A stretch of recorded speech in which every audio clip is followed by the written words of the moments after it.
अल्लाह तबारक व ताला ने 6000 इख्तिलाफ के साथ जो बयान हुआ है 6666 आयत अल्लाह तबारक व ताला ने नाजिल किया। तो ये 6666 आयत जो है अल्लाह तबारक व ताला ने तीन तरीके पर तकसीम कर दिया है। उनमें से एक आयत है जिसका हम माना नहीं जानते, जिसका हम तर्जमा नहीं जानते। बात समझ में आ रही है ना आप लोगों को? बहुत आसान उर्दू में बोलने की कोशिश कर रहा हूं, सुनिएगा, इंशाल्लाह याद रखेंगे मेरी तकरीर। गौर से सुनिएगा, और अगर और भी गौर से सुनिएगा तो फिर वहां भी जो देवबंदी हमारी उधर उधर फिर रहा है ना, खुद ही मुनाजरा कर लेंगे आप लोग, अगर गौर से सुनिएगा तो गौर से सुनिए। मुझे समझ में आना चाहिए कि आप लोग मेरी बात को समझ रहे हैं, ठीक है? सुनिएगा। तो तीन तरीके पर अल्लाह तबारक व तआला ने तकसीम किया। उनमें से पहले नंबर आयत को आयते मुक़त्तिआत कहते हैं। एक आयत को हुरूफे तशबीह कहते हैं, मुशब्बह कहते हैं, और एक आयत को हुरूफे मुहक्कमात कहते हैं। तो मैं वो आयत को पढ़ रहा हूं अभी जो आयते मुक़त्तिआत है, यानी कि जिनका हम माना नहीं जानते। मसलन अलिफ, लाम, मीम, काफ, हा, या, आइन, साद, या, सीन, हा, मीम, ये जो मुफरदात आयत है, इनका माना हुजूर सैयद मसरूर मियां को नहीं मालूम। इनका माना हुजूर दुल्हा मियां को नहीं मालूम। इनका माना हुजूर कासिम अली कलीमी को नहीं मालूम। इनका माना ख्वाजा गई नवाज को नहीं मालूम। इनका माना मुजद्दिद अल्फे सानी को नहीं मालूम। इनका माना इमाम आजम को नहीं मालूम। इनका माना इमाम हम्बल को नहीं मालूम। इनका माना गौसे आजम को नहीं मालूम। इनका माना मौला हसनैन करीमैन को नहीं मालूम। इनका माना मौला अली को नहीं मालूम। बल्कि हद तो यह है कि इनका माना खुद जिब्रील अमीन भी नहीं जानते।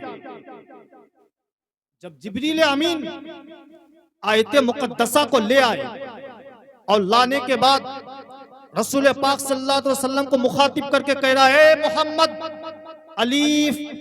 नबी ने कहा मैं समझ गया। झूम के बोलिए ना। जब कहा अलीफ, नबी ने कहा मैं समझ गया। जब कहा लाम, तो नबी ने कहा मैं समझ गया। जब कहा मीम, तो नबी ने कहा समझ गया। और जब जिब्रील ने कहा ज़ालिकल किताबुल ला रैब फीह, तो नबी नहीं कहे मैं समझ गया। बात समझ में आ रही है ना? क्योंकि जो जिब्रील को नहीं मालूम, तो नबी जिब्रील को आगाह कर रहा है, खबर दे रहा है कि मुझे मालूम है। तो अलिफ का भी माना है मगर अलिफ में छुपा हुआ है। लाम में भी माना है मगर लाम में छुपा हुआ है। मीम का भी माना है मगर मीम में छुपा हुआ है, मगर रसूल से नहीं छुपा। तो इन दरीदे दहने गुस्ताख को कह दो, अबे जिस रसूल का इल्म, जिस रसूल को इल्म इस जहां का इल्म नहीं छुपा, तो उस रसूल को कुरान का इल्म कैसे छुपेगा? यानी जिस रसूल पाक को कुरान का इल्म नहीं छुपा, तो उस रसूल से इस जहां का इल्म कैसे छुप सकता है? वहां भी देवबंदी कहते हैं रसूल को इल्म गैब का खबर नहीं है, आगे पीछे का खबर नहीं है। लेकिन जिब्रील को पता है कि रसूल आगे कभी, रसूल को आगे का भी खबर है और पीछे के भी खबर है। तो इन जो आयत है, तो ये आयत को आयते मुहक्कमात नहीं बल्कि मुक़त्तिआत कहते हैं। और एक आयत है कि जिसको हम अमल भी कर सकते हैं, पढ़ भी सकते हैं और माना भी कर सकते हैं। जैसे अल्हम्दुलिल्लाहि रब्बिल आलमीन, अर्रहमानिर रहीम, कुल हुवल्लाहु अहद, हुवल्लाहुल्लज़ी ला इलाहा इल्ला हु। ये सब आयत को आयत मुहक्कमात कहते हैं कि जिसको हम पढ़ भी सकते हैं, अमल भी कर सकते हैं, माना भी कर सकते हैं। लेकिन ये एक आयत और है जिसको आयत मुतशाबिह कहते हैं। वो आयत कुरान में बहुत सारे हैं, लेकिन उनमें से मैं एक आयत को अपना मौजू बनाया। और वो आयत है कुल इन्नमा अना बशरुम मिस्लुकुम यूहा इलैया।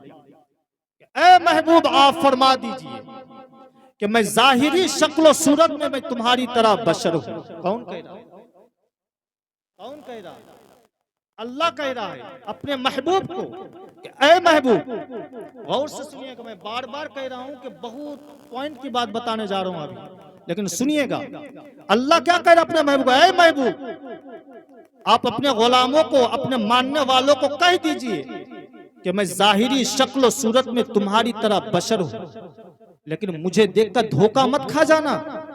मेरे पास वही नाजिल होती है, मेरे पास कुरान नाजिल होता है, तुम्हारे पास कुरान नाजिल नहीं होता, तुम्हारे पास वही नाजिल नहीं होता। बाद में जो कहा व इलाहुकुम इलाहु वाहिद, और ये फिर कहा कि तुम्हारा माबूद एक ही माबूद है। अब मुफस्सिरीन किराम, तफसीर करने वाले व इलाहुकुम इलाहु वाहिद को अल्लाह तबारक व तआला ने यहाँ पे जिक्र क्यों किया है, मैं इसका वजाहत आगे चल के बताऊंगा, लेकिन आपको तफसीली तौर पर मैं आयत को समझाने की कोशिश कर रहा हूँ। अल्लाह ने क्या कहा, महबूब आप फरमा दीजिए मैं जाहिरी शक्ल सूरत में तुम्हारी तरह बशर हूँ, यानी कि नबी खाता है, नबी पीता है, नबी सोता है, नबी उठता है, नबी जागता है, नबी पेशाब करता है, नबी पेशाब करता है, नबी पाखाना करता है, लेकिन फिर भी लोग कहता है कि नबी खाता है, नबी पीता है, नबी सोता है, नबी उड़ता है, नबी जागता है, तो वो हमारे ही तरह है। लेकिन मैं कहता हूँ, कुरान कहता है कि वो तुम्हारी तरह बशर नहीं है, वो अगर बशर है तो अफजलुल बशर है, वो अफजलुल बशर है, वो नूरी बशर है। तो कुरान की आयत में कद जाकुम मिनल्लाहि नूर को लाके कह रहा है कि नबी को एक जगह पे बशर कहा जा रहा है और एक जगह पे नूर कह रहा है। तो इन आयत पर, ये जो आयत कुल इन्नमा अना बशरुम है, इस पर अमल करना जायज नहीं है, हराम है। क्यों?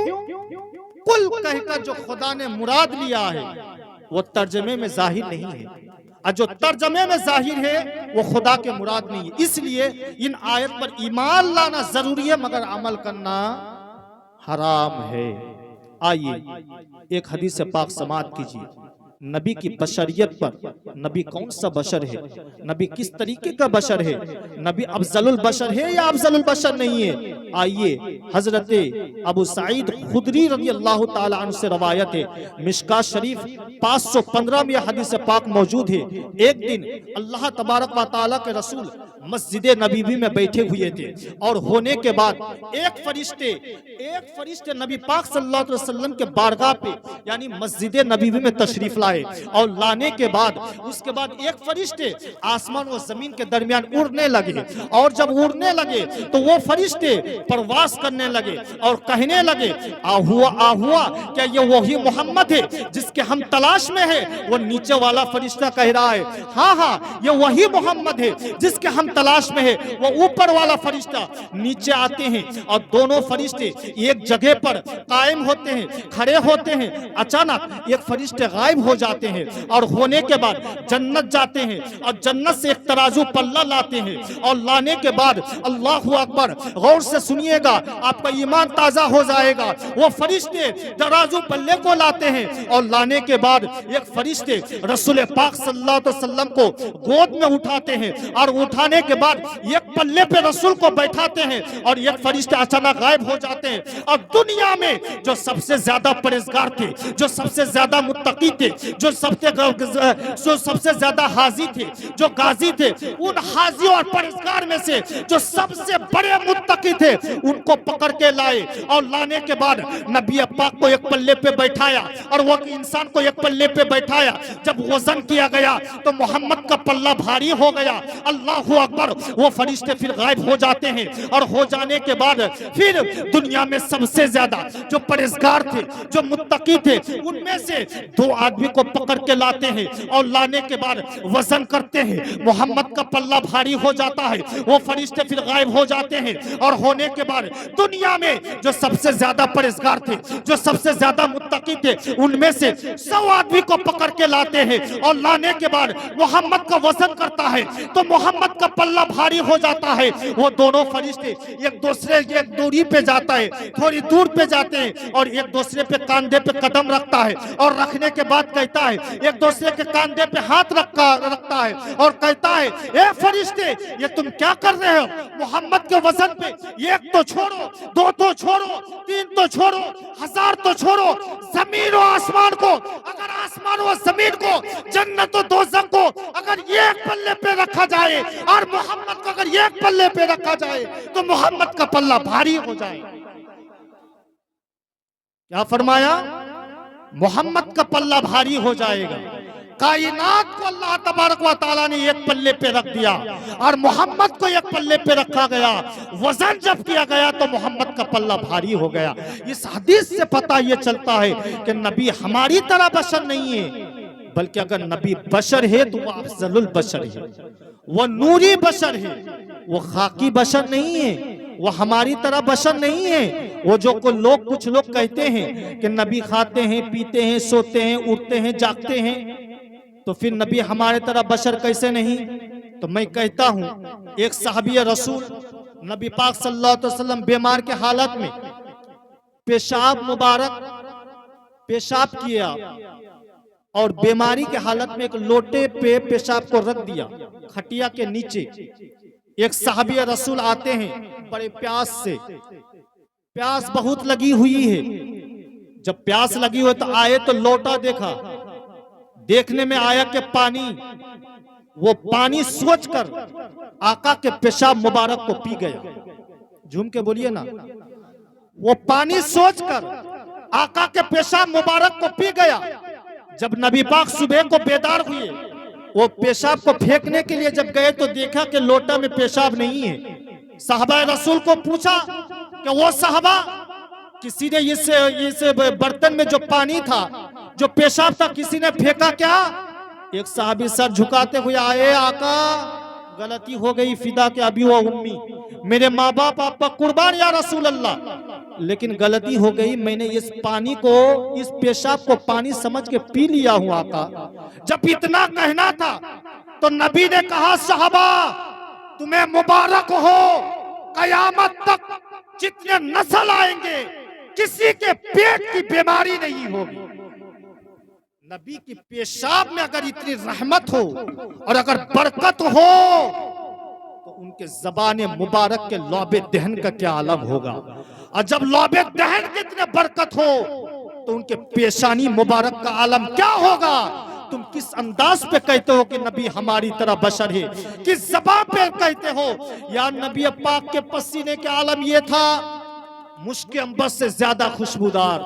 साहबा कहते कि नबी को जब हम ढूंढने को निकलते तो ढूंढ कर नहीं पाते तो नबी के खुशबू से हम समझ जाते कि नबी इस गली से गुजर चुके हैं। नबी के पेशानी मुश्क अंबर से भी ज्यादा खुशबूदार है। आज हम कहते हैं कि नबी हमारी तरह। आज लोग कहते हैं नबी मरकर मिट्टी में मिल गए, नौजुबिल्लाहि मिन ज़ालिक। कहां का ईमान लिए हो। इसीलिए तो मेरे आका ने फरमाया है कि अगर ईमान बचाना हो तो मैं तुम में 2 भारी चीजें छोड़े जा रहा हूं, एक कुरान और एक अहले बैत। एक अहले बैत और एक कुरान, अगर इन दोनों को पकड़ के रखोगे तो तुम हरगिज गुमराह नहीं होगे। अल्लाह का शुक्र है हमारे पूरे कलियचक, मालदा डिस्ट्रिक्ट, मुर्शिदाबाद, राजमहल में बहुत सारे कस्बे और गांव है कि जो अहले बैत के दामन को मजबूती से थामे। आप देख लीजिएगा हिंदुस्तान के अंदर कलियचक के मुसलमान जितने खुशनसीब है और आबादी और सुकून में है, यूपी, उत्तर प्रदेश, दिल्ली, मुंबई के मुसलमान इतने परेशान, इतने इसमें नहीं है, सुकून में नहीं है। क्यों? क्योंकि यहाँ पे सरकार मसरूर मियाँ का करम है। यहाँ सरकार दूल्हा मियाँ का करम है कि दुनिया में कहीं भी कुछ हो जाए लेकिन बंगाल के मुसलमान बच ही जाता।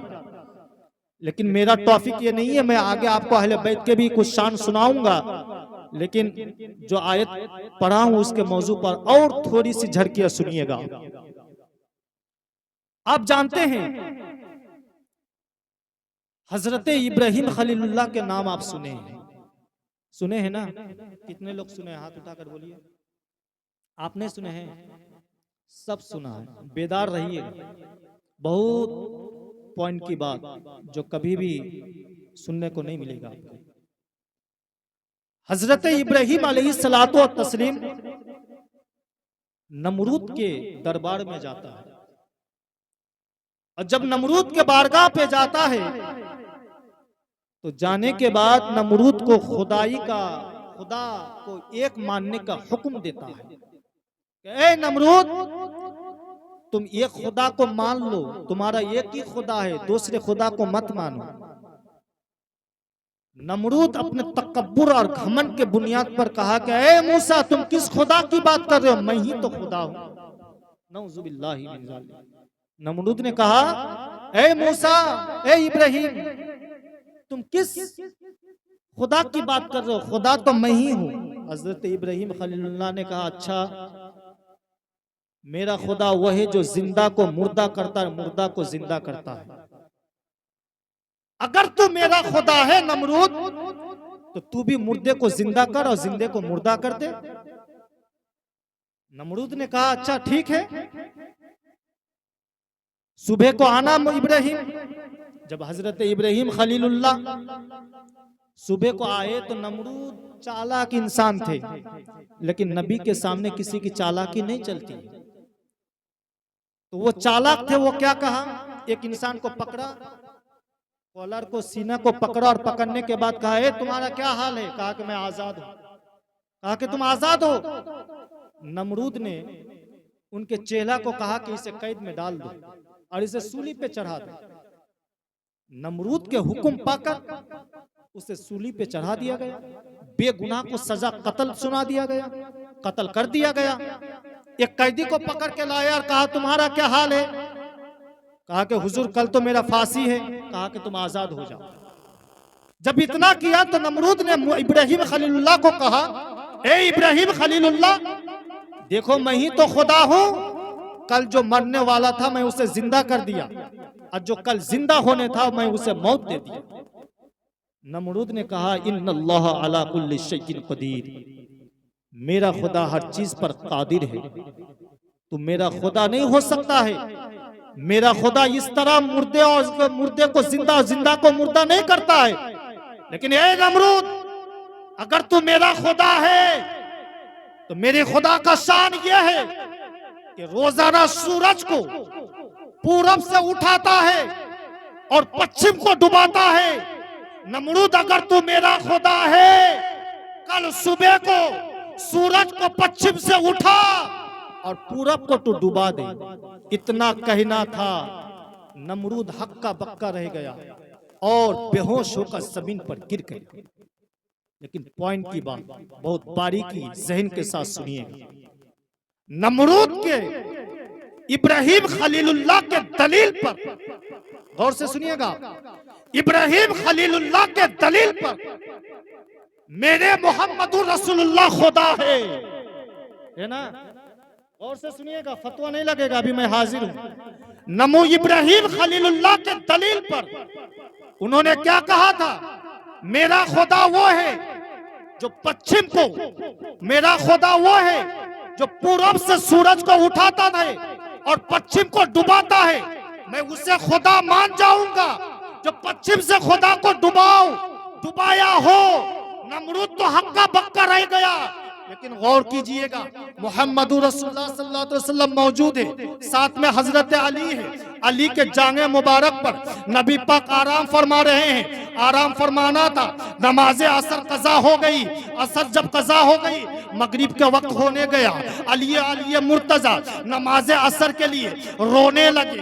इतना रोया डाली के दाढ़ी के बाल भीगने लगे। एक कतरा अली के चाक का, एक कतरा आंसू का, एक कतरा नबी के जुल्फ मुबारक पर, नबी के रुखसारे मुबारक पर गिर जाता है। जब गिरता है नबी बेदार हो जाते हैं, और जब बेदार होता है तो कहता है, ए अली, तुमको किस चीज ने रुलाया है? तुम्हें रुलाया किस चीज ने? अली कहता है, या रसूल अल्लाह, कसम है उस जात के कि जब से मैंने आपके दस्ते मुबारक पर आपके हाथ पे हाथ रख के ईमान लाया हूं, कभी भी नमाज कज़ा नहीं हुई है। लेकिन मेरे आका आज मोहब्बत की वजह से, आपके प्यार की वजह से नमाज असर कज़ा हो गई। इतना कहना था, नबी मुस्कुराने लगे, और जब मुस्कुराने लगे नबी कहने लगे, अली तो फिर रोने की क्या बात है, तू ये बता नमाज असर को कज़ा पढ़ना चाहते हो या अदा पढ़ना चाहते हो। इतना कहना था। अली कहने लगे, या रसूल अल्लाह रो तो रहा हूं अदा के लिए, तो फिर कज़ा किस बात की, अगर आप अदा करवा दे तो और भी अच्छी बात है। इतना कहना था। नबी कौनैन ने उंगली का इशारा किया, पश्चिम से सूरज पलट आया, पश्चिम से सूरज पलट आया।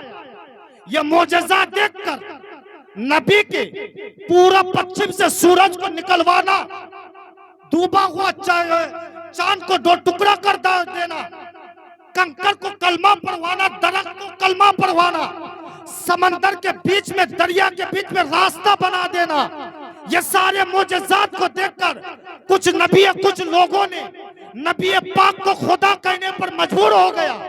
तब अल्लाह तबारक व तआला ने कहा, ए महबूब कुल इन्नमा अना बशरुम मिस्लुकुम, आप कह दीजिए कि मैं तुम्हारी तरह बशर हूं, ताकि लोग आपको खुदा मानने पर मजबूर ना हो जाए।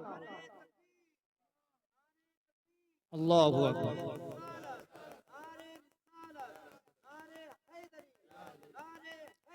या नहीं सही। अल्लाह, ऐ महबूब, ताकि लोग आपको खुदा कहने पर मजबूर ना हो जाए, इसी वजह से आप कह दीजिए कि मैं तुम्हारी तरह बशर हूं। इसीलिए तो शायर कहता है कि वो तो खुदा का नूर है, वो तो खुदा का नूर है, उसको खुदा कैसे कहूं, माना कि खुदा तो नहीं है, बल्कि वो खुदा से जुदा भी नहीं है। कायनात का निजाम अल्लाह ने बनाया, मगर मोहम्मद के हाथ पे रख दिया। ए मोहम्मद, कायनात को जिस तरह चाहो, जिधर चाहो पलटो और चलाओ।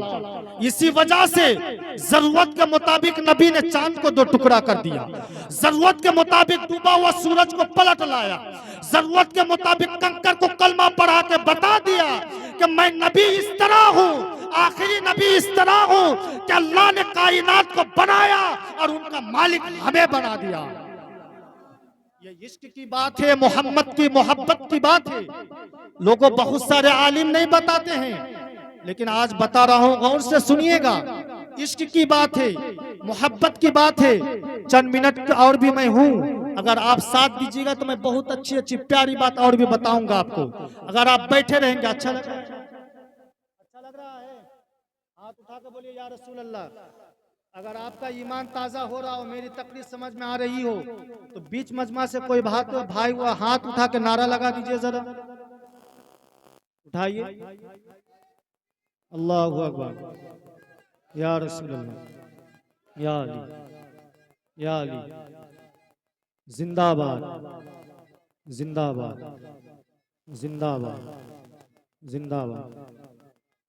नहीं चाहिए, नहीं चाहिए। या अली। हजरात, आप जानते हैं वो कूहे तूर पर मूसा गए और रब्बे कायनात को कहा, मौला मैं तुझे देखने की ख्वाहिश करता हूं, मैं तुम्हें देखना चाहता हूं। अल्लाह ने कहा, लन तरानी, तुम मुझे देख नहीं सकते। फिर मूसा ने जिद किया, या अल्लाह मैं तुम्हें देखना चाहता हूं।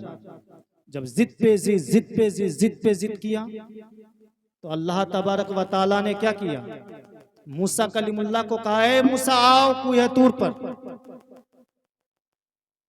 नबी की शान और अंबिया के शान को आप देखिए, ये आखिरुज़्ज़मा के नबी है और हम उनके उम्मती हैं, हम उनके उम्मती हैं और नबी पहले, उनके शान को देखिए। क्या कहा, मूसा तू है कूहे तूर पर आओ। अल्लाह कह रहे मूसा, अगर मुझसे बात करनी हो तो कूहे तूर पर आओ। अगर वही लेना हो तो कुए तूर पर आओ, अगर हुक्म लेना हो तो कुए तूर पर आओ, अगर शरीयत लेना हो तो कुए तूर पर आओ, अगर तरीकत लेना हो तो कुए तूर पर आओ, अगर मारिफत लेना हो तो कुए तूर पर आओ। लेकिन ये मोहम्मद मुस्तफा है, जहां पे ये मुतय्यन नहीं किया कि जबल उहुद पर आओ, मक्का में अरफात पर आओ, या जन्नतुल बकी पे आओ, या फिर काबा पर आओ। अल्लाह ने कहा महबूब तुम मेरे प्यारे मुस्तफा हो, जहां जहां रहोगे तुम वहां वहां वही नाजिल करूंगा। हद तो यह है कि अगर अम्मी आयशा के हुजरे पर रहोगे तो अम्मी आयशा के हुजरे पर वही नाजिल करूंगा। ये महबूबियत की शान है। और भी देखिएगा, जब कुए तौर पर मूसा आए, जूता पहन के आ रहा था, गैब से निदा आई, ए मूसा जूता खोल के आओ, ये कुए तौर है। ए मूसा जूता खोल के आओ, ये कुए तूर है। लेकिन जब मोहम्मद अरबी को अल्लाह तबारक व तआला ने मेराज पे बुलाया, उम्मे हानी के घर से निकल नहीं था, मेरे मोहम्मद ने जूता खोलने लगे। गैब से निदा आई, महबूब जूता मत खोलना, अर्श से आज़म पर तुम अपना जूता पहन के आओ। सवाल किया गया, ए अल्लाह वो तो कुए तौर पर मूसा जूता पहन के आ रहा था, तुमने तो मना कर दिया था, लेकिन यहाँ पे अपने हबीब को अर्श आज़म पर जूता पहन के क्यों बुला रहे हो? अल्लाह ने जवाब दिया, वो कुए तौर और थे, लेकिन ये महबूब मुकर्रम है, ये मेरे हबीब है, इनके जूते से मेरे अर्श को भी खुशकिस्मती हासिल हो जाए। अगर मोहम्मद के जूते पे इतने कमाल हो, उनके तलवे का आलम क्या होगा? अगर उनके तलवे पे इतने आलम हो तो उनके दस्त मुबारक का आलम क्या होगा? और जब उनके दस्त मुबारक पर इतने कायनात का निजाम चल रहा हो तो उनके जबान का आलम क्या होगा? लेकिन गौर से सुनिएगा, अब मैं आ रहा हूं। वो जबान आप जानते हैं, वो जबान कभी भी मुस्तफा जाने रहमत के जबान से दुआ कभी रद्द नहीं हुई। जहां भी दुआ किया हो अल्लाह तबारक व तआला ने दुआ कबूल किया। वो जबान जिब्रील आते हैं नबी पर वही लेकर, नबी आराम फरमा रहे हैं तो जगाना मुश्किल हो जाते, कदम के तौले पर तलवे पर चूमा देते हैं जगाने के लिए। नबी की जबान की बात करूं, इतने बुलंद वाला जबान, इतनी अजमत वाली जबान है, लेकिन मेरे भाइयों वो जबाने नाज पर, वो जबाने मुस्तफा पर तेरे नबी ने इमाम हुसैन को अपने गोद पे लिया, अपने गोद पे लिया, और लेने के बाद नबी अपने जबान से इमाम हुसैन को चूम रहा। नबी अपने जबान को, अपने खून को, अपने जान को, अपने प्यार को चूम रहा है, और कभी फिर सूंघ भी रहा है, कभी चूम रहा है, कभी सूंघ रहा है। सहाबा देखकर ताज्जुब में, ए मुस्तफा नबी, ए मेरे प्यारे हबीब, चूमना तो समझ में आता है, मगर इमाम हुसैन को सूंघते क्यों है?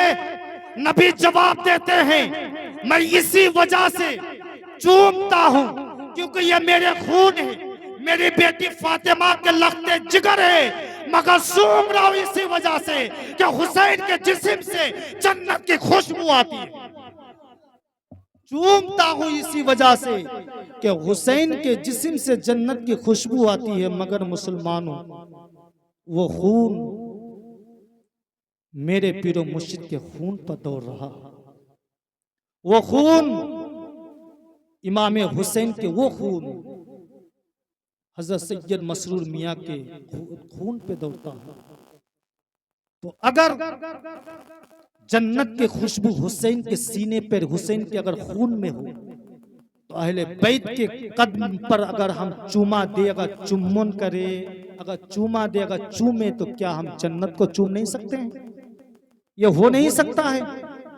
जैसे माँ बाप के तलवे को चूमना ये जन्नत को चूमना है, तो इसी तरह अहले बैत के हाथ को तैन को चूमना, यहाँ तक के जहाँ कदम पड़ जाए उसको भी चूमना, दर हकीकत में जन्नत को चूमना। ये ईमान की बात है, अकीदा की बात है, फतवे की बात नहीं है, मसले की बात नहीं है। आशिक का मिजाज कुछ और होता है, शरीयत का मिजाज कुछ और होता है, या और बात होती है अलग अलग, लेकिन फिर आशिक कहीं ना कहीं अलग बात कहीं कहीं निकल जाता है।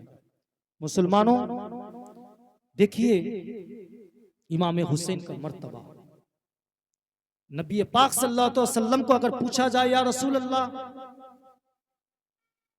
अगर आदम अलैहिस्सलाम को पूछा जाए ये आदम तो अल्लाह के बाद किससे मोहब्बत करता है, तो आदम जवाब देगा मैं अल्लाह के बाद अफजलुल बशर मोहम्मद रसूलुल्लाह से मोहब्बत करता हूं। अगर नूह को पूछा जाए ये नूह अलैहिस्सलाम अल्लाह के बाद तो किससे मोहब्बत करता है, नूह अलैहिस्सलाम जवाब देगा कि अल्लाह के बाद मैं रसूलुल्लाह से मोहब्बत करता हूं।